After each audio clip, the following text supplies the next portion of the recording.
ओम श्री गणेशाय नमः। ओम ललिता त्रिपुर सुंदरिये नमः। तीन ग्रंथि। जब हम कुंडलिनी शक्ति को जागृत करते हैं तो सर्वप्रथम हमें तीन कुंडलिनी को होकर गुजरना पड़ता है। आइए उस विषय में थोड़ा बात करते हैं। बुद्ध के प्रधान शिष्यों में से एक आनंद दशकों से उनकी सेवा करते आ रहे थे। वे उनका बहुत आदर करते थे, उनकी हर आज्ञा का पालन करते, उनसे प्रेम करते और उन्होंने सबसे परे जाते हुए अपना पूरा जीवन ही बुद्ध को समर्पित कर दिया था। एक दिन उन्होंने बुद्ध से कहा, हे बुद्ध, हे भद्रे, आपने बहुत से लोगों को प्रबुद्ध होने में सहायता की है। ऐसा क्यों है कि मैं ही अब तक उस गहन समाधि का अनुभव नहीं पा सका जिसके बारे में आप बात करते हैं। बुद्ध मुस्कुराकर बोले, आनंद, ऐसा इसलिए है क्योंकि तुम अब तक मुझसे ही बंधे हुए हो। अगर तुम सच्चे जागरण का अनुभव पाना चाहते हो तो सारे बंधन, सारी ग्रंथियों से मुक्त हो जाओ। आनंद बुद्ध की प्रतिक्रिया से भ्रमित हो उठे। वे बोले, हे बुद्ध, आप क्या कह रहे हैं? यदि मैं आपके पीछे चलते हुए दूसरे किनारे तक नहीं जा सका तो स्वयं कैसे जा सकूंगा? एक बछड़ा अपनी माँ के पीछे चलकर ही तो सही सलामत अपने घर पहुँचता है। बुद्ध ने कहा, आनंद, तुम तो पहले से ही अपने घर में हो, केवल तुम्हें इसका अनुभव नहीं है। अपने सारे बंधन खोलो और अपने मन के उन अज्ञात कोनों में झांक कर देखो कि वहाँ क्या रखा है। आनंद बुद्ध की प्रतिक्रिया सुनकर निराश हो गए। उन्हें लगा कि उन्होंने आजीवन इसी सोच के साथ नष्ट किया कि बुद्ध का पालन करने का अर्थ होगा जागरण, पर बुद्ध तो इससे विपरीत ही कह रहे थे। 3 माह पश्चात 82 वर्ष की आयु में बुद्ध ने महासमाधि ग्रहण की और आनंद के शोक की सीमा न रही। उसी वियोग और गहन शोक की अवस्था में वे ध्यान करने बैठे। कुछ ही क्षणों में वे गहरी भावदशा में चले गए। उसी जागरण की अवस्था में उन्हें गहन आत्मबोध प्राप्त हुआ। श्रृंखला चाहे सुवर्ण की हो अथवा लोहे की, वह श्रृंखला जंजीर ही कहलाती है। जब तक आप किसी भी चीज़ से बंधे रहेंगे तब तक आप सच्ची स्वतंत्रता का आनंद नहीं उठा सकते। जागरण के पथ पर सभी बंधनों को खोल देना चाहिए। यदि आप अपनी पहचान पाना चाहते हो तो गर्भनाल को काटना ही होगा। जब तक हम किसी चीज़ से स्वयं को दूर नहीं करते तब तक हमें अनुमान नहीं होगा कि हम उससे कितना गहरा मोह रखते हैं। जब तक हम हमें बांधने वाली 3 ग्रंथियों की गहन जानकारी नहीं पा लेते तब तक कुंडलिनी जागरण व उसकी समझ हमारे लिए अधूरी ही रहेगी। हर गांठ या ग्रंथि के साथ रस्सी की कोमलता जाती रहती है। हमारी गांठें भी हमसे हमारी कोमलता छीनकर असमल बना देती हैं। जिस प्रकार हर गांठ रस्सी को छोटा करती है, हमारी गांठें हमारे चरित्र और बल को क्षीण करती हैं। यह मात्र संयोग नहीं, ललिता सहस्त्र नाम में कुंडलिनी की व्याख्या चक्रों से नहीं बल्कि 3 ग्रंथियों से होती है। स्तोत्र में 182 श्लोक हैं।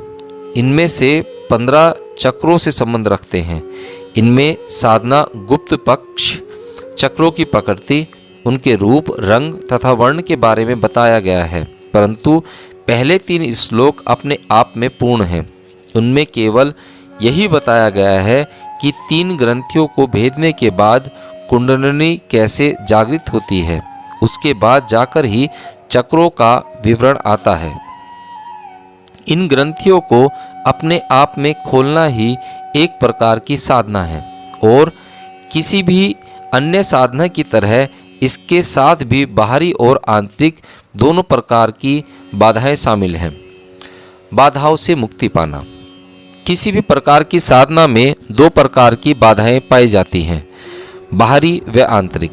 बाहरी बाधाओं का संबंध अनुकूल परिवेश से है।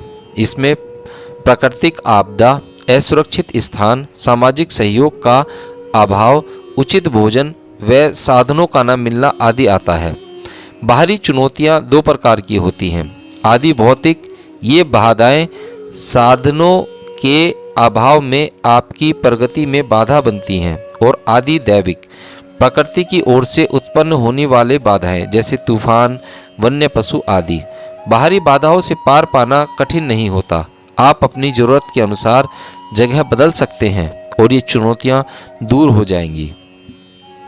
बाहरी चुनौतियों के बारे में यह भी कह सकते हैं, आप जितना भीतर की ओर केंद्रित होंगे उनकी अहमियत घटती जाएगी। वनों में मेरी अपनी साधना के दौरान मैं अपने अभ्यास को जितना गहन करता गया, बाहरी कारक उतने ही महत्वहीन होते चले गए। कुछ समय बाद चूहों से लेकर लंगूर तक कोई भी मुझे परेशान नहीं कर सकता था। वे वहीं थे, पर मानो मेरे लिए वे अस्तित्वहीन हो गए थे। जब भीतरी तूफान, लंगूर और चूहे शांत हो जाते हैं तो बाहरी कारक भी अपना बल खो देते हैं। भले ही आप वन में हो या फिर वातानुकूलित घर में, आपके लिए बाहरी बाधाओं कमी नहीं होगी। हम उन्हें रोक भी नहीं सकते। इसके अलावा यदि इनकी तुलना अपने भीतर की भयावह चुनौतियों से की जाए तो ये बयार का एक झोंका या केक के एक टुकड़े के समान लगती है। आंतरिक बाधाएं भी दो प्रकार की हो सकती हैं। आदि दैहिक, ऐसी बाधाएं जो शरीर के भौतिक रोगों से उपजती हैं, तथा आध्यात्मिक, ये चुनौतियां भावों, विचारों व इच्छाओं के कारण आपकी प्रगति में रोड़ा अटकाती हैं। आदि दैहिक में दमा, गठिया, जुखाम या फिर अन्य रोग को शामिल कर सकते हैं। ऐसा कुछ भी जो आपके शरीर के भीतर से उठता है और आपके ध्यान और केंद्र में विदीर्ण देता है, वही आंतरिक बाधा है। हालांकि एक साधक के लिए दूसरी प्रकार की बाधा यानी आध्यात्मिक बाधा ही सबसे बड़ी चुनौती होती है। यही तीन ग्रंथियों की भूमिका सामने आती है। इन्हें ब्रह्मा ग्रंथि, विष्णु ग्रंथि तथा रुद्र ग्रंथि कहते हैं। कुंडलिनी जागरण के पथ पर किसी साधक को जिन आंतरिक बाधाओं का सामना करना पड़ सकता है, वे तीनों ही इन ग्रंथियों के दायरे में आ जाती हैं। हमारा अधिकतर जीवन अपने आप से संघर्ष करने में ही बीत जाता है। हम कुछ भावों, विचारों व इच्छाओं को अपनी ओर रोकने का भरसक प्रयास करते हैं और कुछ वांछित भावों व विचारों को विकसित करना चाहते हैं। हम कुछ निश्चित लोगों को क्षमा करना चाहते हैं, परंतु अपराध बोध का अनुभव करते हैं क्योंकि हम उनके कारण अपने दिल पर लगी ठेस को भुला नहीं पाते। हम प्रसन्न होना चाहते हैं, किसी के प्रति कोई वासना या घृणा नहीं रखना चाहते, परंतु फिर भी ऐसा जान पड़ता है मानो हमारे भावों तथा विचारों का अपना ही एक जीवन है। हम अपनी भावनाओं व सोच को बहलाने की कोशिश कर रहे हैं। हम उनके साथ मैत्रीपूर्ण व्यवहार रखना चाहते हैं, परंतु वे कोई रुचि नहीं रखते। ऐसा होने पर उन्हें समझने की बजाय हम उनका विरोध करने लगते हैं, उनसे कतराने लगते हैं। यही विरोध हमारे भीतर गांठों को जन्म देता है और हमारे जीवन को जटिल बना देता है। हमारी गांठें या बंधन वे हमें बांधते हैं, हमें उलझाते हैं और छोटा बना देते हैं। मूलाधार से उठते हुए कुंडलिनी स्वादिष्ठान चक्र से ब्रह्म ग्रंथि को भेजती है। मणिपुर चक्र से होते हुए अनाहत चक्र में विष्णु ग्रंथि को भेजती है और कंठ व भौहों से होते हुए वह सिर में रुद्र ग्रंथि को भेजती है। यही वह सतदल कमल से भेंट करते हुए परमानंद और दिव्य मादकता का पान करती है। कुंडलिनी की प्रकृति प्रकाश की बैटरियों से के समान है। यह 6 चक्रों से पार होते हुए जगमगाती है। अमृत के मद से परिपूर्ण इसका आकार कमल के तने से झोले गए तंत्र के अरबे हिस्से के अंश मात्र से भी गूढ़ है। जब आप सकारात्मकता व प्रकाश से भर उठते हैं, जब आप अपने भीतर की वास्तविकता को देखने लगते हैं, तो आप स्वयं ही खिल उठते हैं। यह सब प्रयासहीन होता है और जब आप खिलकर खुलते हैं तो गांठें ढीली पड़ जाती हैं, गायब हो जाती हैं। जब आप आध्यात्मिक रूप से उन्नत होकर पथ पर अग्रसर होते हैं तो ये ग्रंथियां अपने आप उसी प्रकार खुलने लगती हैं जिस तरह कमल के फूल की पंखुड़ियां सूर्य की किरणों का स्पर्श पाकर खुलने लगती हैं। कुंडलिनी जागरण की वास्तविक प्रक्रिया में आपको ऐसे किसी ग्रंथि पर केंद्रित नहीं रहना और न ही उन्हें खोलने का मानसिक चित्रण करना है। जब आपके शरीर में मांसपेशी की कोई गांठ बन जाती है तो आप उसका कोई इलाज नहीं करते, उसकी हल्के हाथों से मालिश करते ही गांठ अपने आप ठीक हो जाती है। ठीक इसी तरह जब आप होले से अपनी आत्मा को सहलाते हैं तो यह सहज व विश्रांत होने लगती है। आप अपने साथ बहुत आरामदेह महसूस करते हैं। आपके लिए यह जानना सरल होने लगता है कि आप जीवन की इस यात्रा में कौन, कहाँ, कैसे, कब व क्यों हैं। यही कुंडली जागरण के आरंभ की प्रक्रिया है। हिंदू परंपरा में ब्रह्मा सृष्टि करते हैं, विष्णु सबका पालन करते हैं और शिव संहार का कार्य करते हैं। यही तीन नियम हमें भी बांधते हैं। सृजन करने के लिए इच्छा ही ब्रह्म ग्रंथि है, पालन करने की इच्छा विष्णु ग्रंथि तथा आपको पसंद नहीं है उससे छुटकारा पाना ही रुद्र ग्रंथि कहलाता है। इस तरह यही तीनों मनुष्य के जीवन के तीन प्रमुख तत्वों का प्रतिनिधित्व भी करते हैं। काम से जुड़े भाव, सकारात्मक व नकारात्मक तथा विनाशक विचार, मैं आपको इनके बारे में और गहराई से बताना चाहूँगा।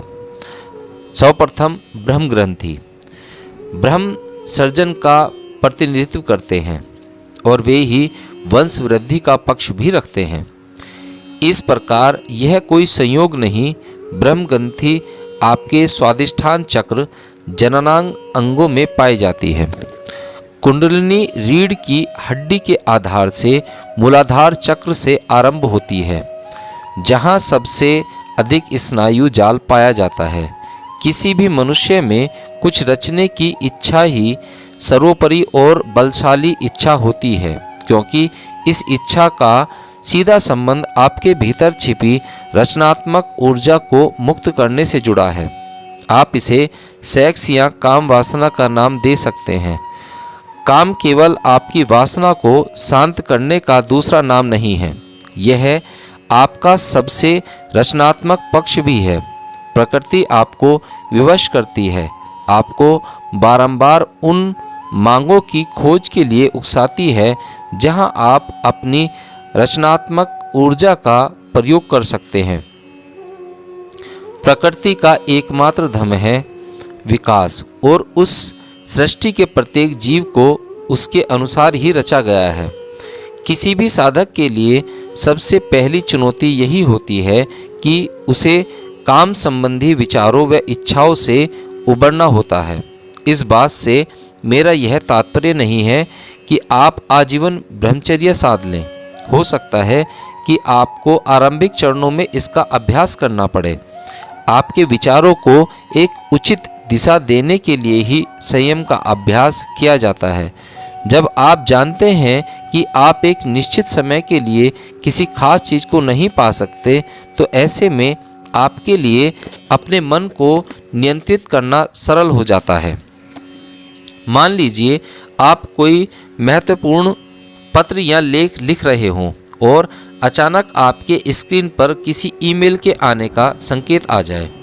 आपके मित्र ने आपको एक लिंक भेजा और उस लिंक पर क्लिक करते ही आपके सामने एक न्यूड वेबसाइट खुल जाती है।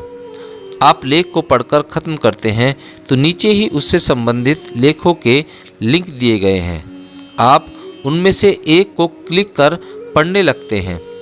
उस लेख में एक और लिंक है, आप उसे क्लिक करते ही दूसरी वेबसाइट पर चले जाते हैं। इससे पहले कि आप जान सकें 3 घंटे बर्बाद हो गए हैं और आपने अभी तक उस महत्वपूर्ण पत्र को पूरा नहीं किया जिसे आप सबसे पहले लिखने बैठे थे। कल्पना करें कि अगर उस पत्र लेखन के दौरान आपका सब कुछ बंद होता तो आपके सामने अन्य कोई रुकावट न आती। संयम भी कुछ ऐसा ही है। मानो आप कुछ समय के लिए अपना मोबाइल इत्यादि बंद कर रहे हैं ताकि उस काम पर एकाग्र हो सके जिसे आप करने जा रहे हैं। मैं आजीवन ब्रह्मचर्य रखने को नहीं कहता, क्योंकि मेरे अनुसार यह आवश्यक और अप्राकृतिक है। मैं असंख्य ब्रह्मचारियों से मिला हूँ जिनमें से एक भी अपनी अवस्था से प्रसन्न नहीं था। वे सभी इससे जूझ रहे हैं। तो जब मैं सेक्स से ऊपर उठने की बात करता हूँ तो मेरे कहने का तात्पर्य यह है कि आपको अपने साथ पूरी तरह से सहज होना होगा। अपनी काम संबंधी इच्छा व काम के मूल को समझना होगा। साधना के दौरान आपके भीतर विचारों का ज्वार उमड़ पड़ेगा। काम संबंधी उत्तेजना, वर्जना संबंधी और काम विकृति संबंधी, उन्हें बाहर आने दें। किसी तरह की प्रतिक्रिया न दें। अपने वर्तमान केंद्र के चक्र पर अपना ध्यान रमाए रखें। आपने अपने काम संबंधी अनुकूलन या विचारों को नहीं चुना, आपके उनके साथ ही जन्मे थे। आप अपने विचारों को जितना रोकने या उससे दूर जाने का प्रयास करेंगे, वे उतना अधिक सताएंगे। संयम को किसी उपासना की तरह लें। जब आपका मन जानता है मुझे 9 दिन तक भूखा रहना होगा, मान लेते हैं पहले दिन आप बिल्कुल ठीक रहते हैं, दूसरे दिन आपके लिए यह थोड़ा कठिन होगा और आने वाले 4 दिनों में तो यह और भी कठिन हो जाएगा। आपके दिमाग में लगातार भोजन से जुड़े विचार ही आते रहेंगे। बस कुछ ही दिन रह गए, आदि आदि।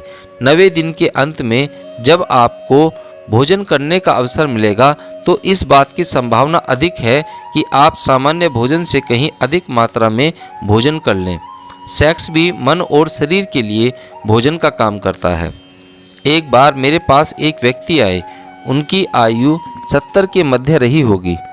उन्हें इस बात से बहुत परेशानी थी कि उनके मन में अब भी काम वासना आती है और वे यौन रूप से सक्रिय थे। वे इस बारे में बहुत लज्जित अनुभव करते थे।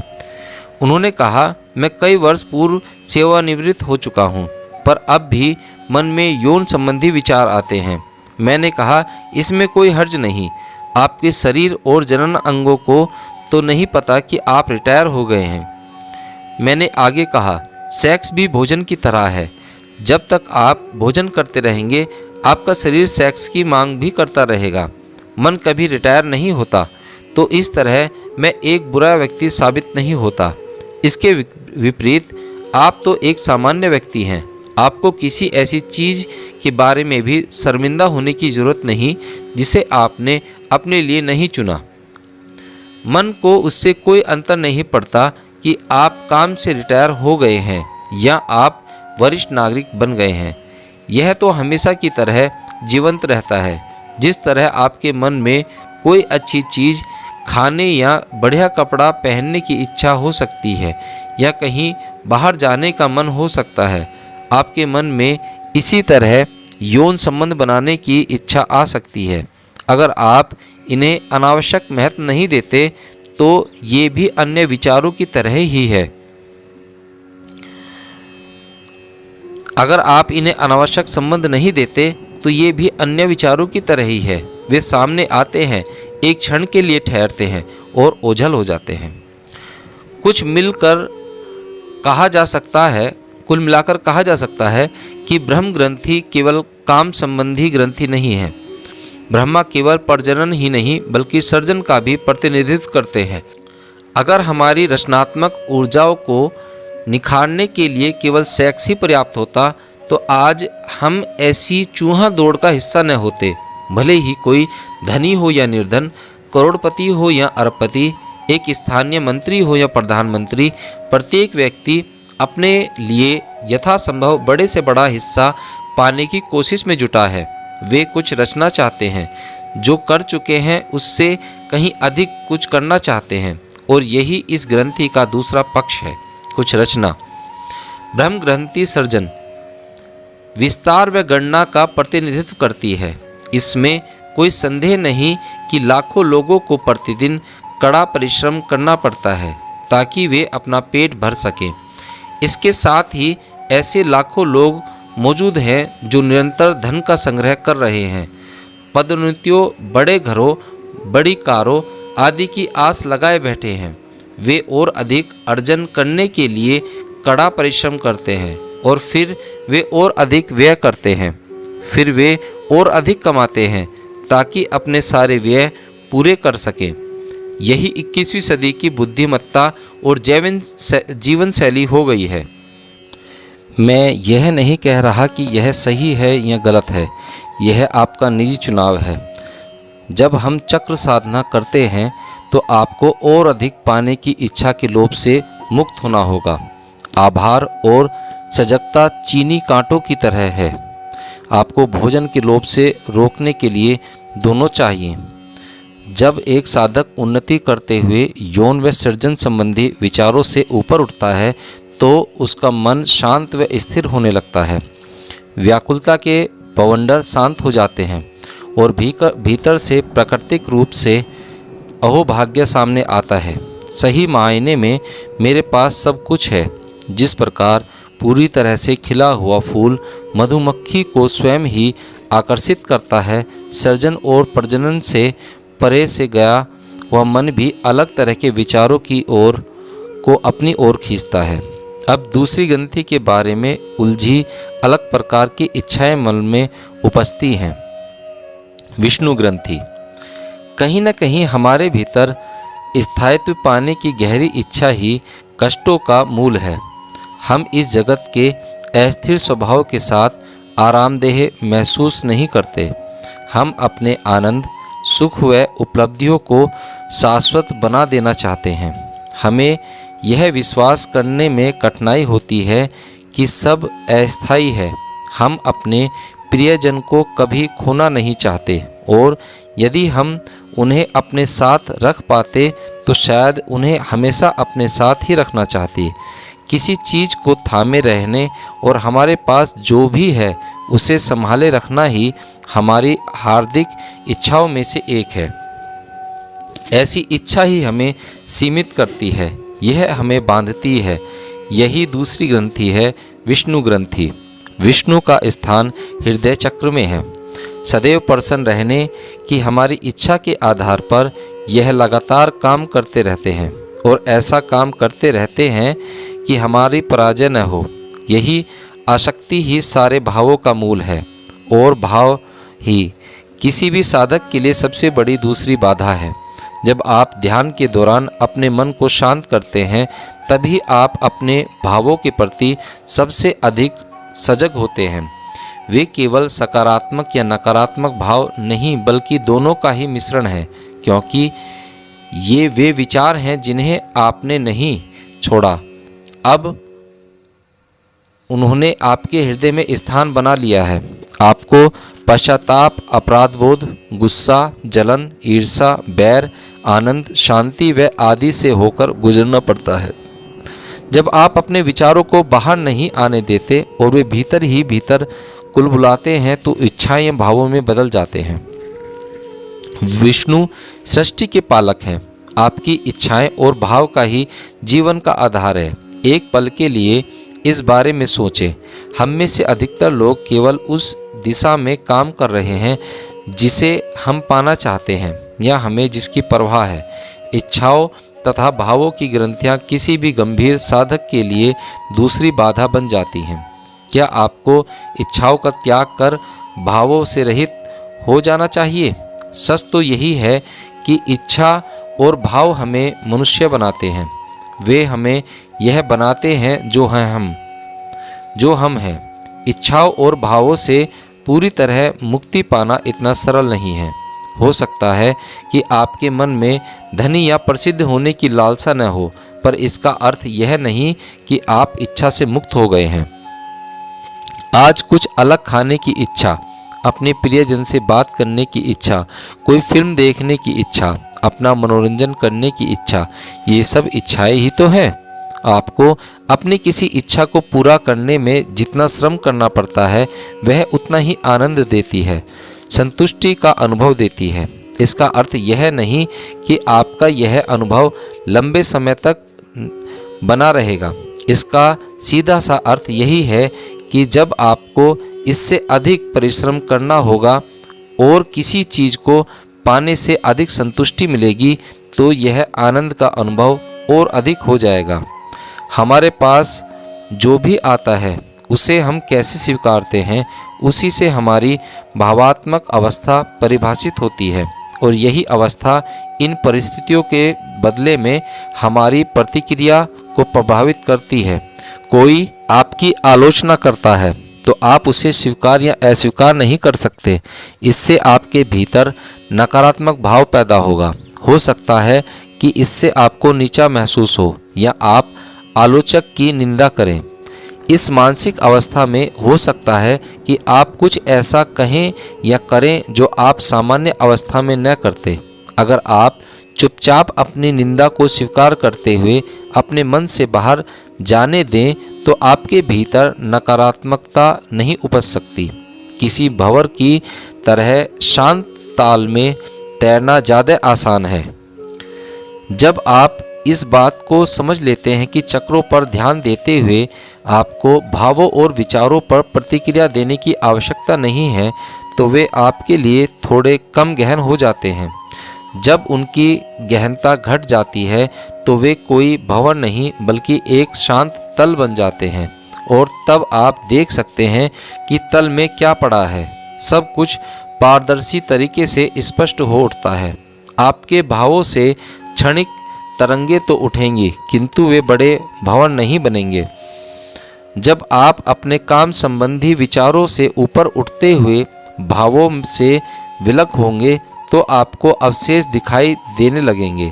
विचारों की एक अंतिम और तीसरी श्रृंखला आकर आपके ध्यान को भंग करती है।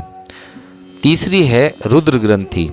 गंभीर साधक के जीवन में एक ऐसी अवस्था भी आती है जब वे अपने काम संबंधी विचारों से नहीं जूझते, जब उनके मन में किसी के लिए भी किसी के प्रति कोई नकारात्मक भाव नहीं उठते। यह एक ऐसा चरण है जब वे सही मायनों में कृतज्ञ हो उठते हैं। जिस तरह मन स्थिरता का अनुभव पाने लगता है, ठीक उस समय जब वे चट्टान के तल को देखने योग्य होते हैं, उसी समय वे विचारों की एक और श्रृंखला में फंस जाते हैं। नहीं, ये विचार कुछ अधिक पाने या अधिक बनाने में नहीं जुड़े हैं। ये किसी को नुकसान पहुंचाने से भी नहीं जुड़े। ये तो उससे भी बदतर हैं। ये आत्मविनाशक भाव हैं जो साधक को बहुत ही संवेदनशील बना देते हैं। ये आपको अधूरेपन का एहसास दिलाते हैं और आपको लगने लगता है कि आप कभी भी इस अधूरेपन से उबर नहीं सकेंगे। आपके मन की आंखों के सामने आपके दुर्बल क्षण, असफलताएं और अतीत नाच उठता है।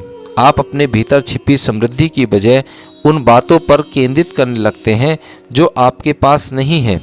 तीसरी ग्रंथि रुद्र ग्रंथि कहलाती है। यह आज्ञा चक्र के ठीक बाद है। शिव की भूमिका संहारक की है। यह संहार अनिवार्य तौर पर विनाश नहीं बल्कि समापन के रूप में भी होता है। इस ग्रंथि को खोलने के लिए दोहरी प्रक्रिया को अपनाना होगा। पहले आपको अपनी विनाशक सोच से उबरना होगा। आपको एहसास हो जाए कि आपको अपने अतीत को थामे रहने की आवश्यकता नहीं है।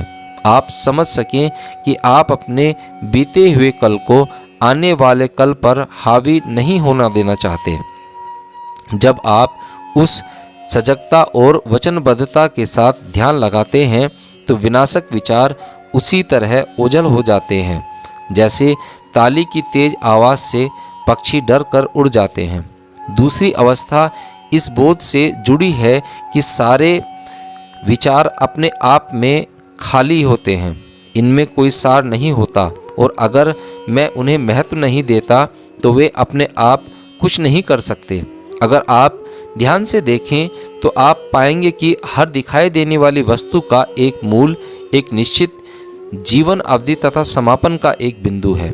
यह ग्रंथि आपके मस्तिष्क में है क्योंकि वे कहते भी हैं कि यह सब आपके दिमाग के भीतर है। आप कुछ निश्चित भावों को अनुभव कर सकते हैं। आपके मन में इच्छाएं हो सकती हैं।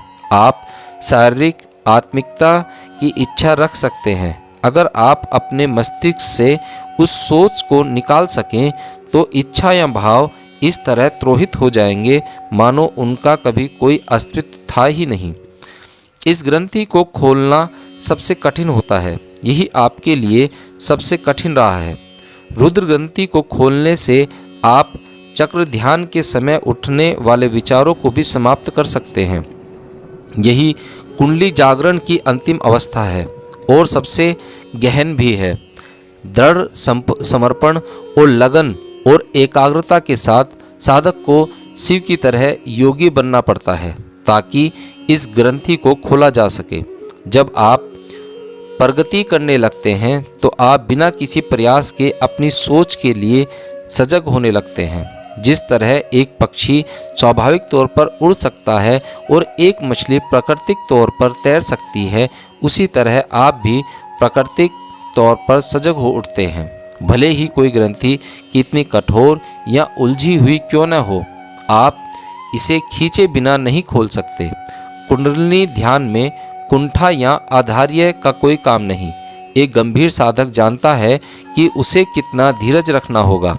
हमें ग्रंथि की पड़ताल के बाद दृढ़ किंतु सहज भाव से उसे खोलना होगा।